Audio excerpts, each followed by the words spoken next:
Drama or comedy? Buti na lang talaga, comedy-drama yung pelikula ko.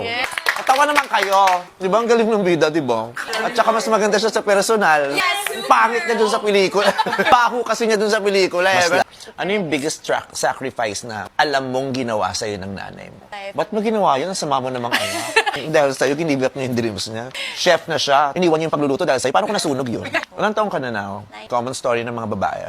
Lalo na sa Pilipinas, mas common yung mga storya na yung babae, ginigive up ang dreams simula nung araw na ipinagbuntis niya yung anak niya. Most of the time, yung babae, kailangan talikurin yung dream kasi lahat idine-devote niya na dun sa bata. Yung lalaki patuloy pa rin sa pagtatrabaho, yung pangarap niya na itutuloy niya. Sa babae talaga naiiwan yung bata eh. Malaking bahagi ng pagkatao niyang nasa-sacrifice niya. Ipinapahinga na lang muna. Hindi natutuloy yung buhay. Brano yung mag-anak, isipan niyo ng pag-isipan yun. Kasi, kala mo naman talaga babae ko, kung akala mo naranasan ko. Sa dami ng nakakausap ko everyday, so ito lumaki to sa Gandang Gabi Vice eh. Lumaki siyang playtime.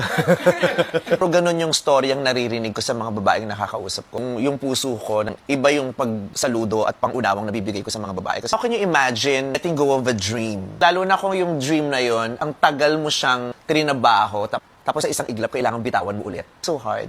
A mom sacrifices for a child. Once you start being a mother, you'll forever be a mother. It's a continuous struggle. Nakikita nyo naman yun sa mga nanay nyo, di ba? At mas madami yung hindi natin nakikita. Ang pinagdadaanan at yung mga nanay. Marami silang rason sa mga desisyon nila na hindi natin alam. At hindi natin nauunawaan. Gusto nyo? Gusto mo ba?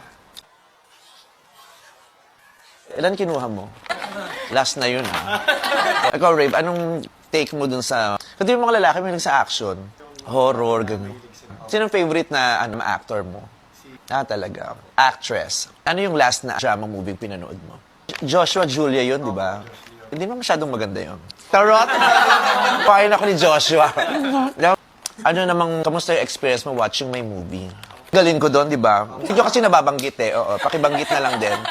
Ang ganda ng portrayal ko kasi, di ba? Oo, palakas lang yun, pakilakas. Napatawa ka ng character ko. Saan? Naligaw yung mama mo, kaya sumunod yung papa mo. Ba't sumunod? Gusto nila magkasama sila, tapos naghiwalay sila. Masarap kausap yung mga magulang mo.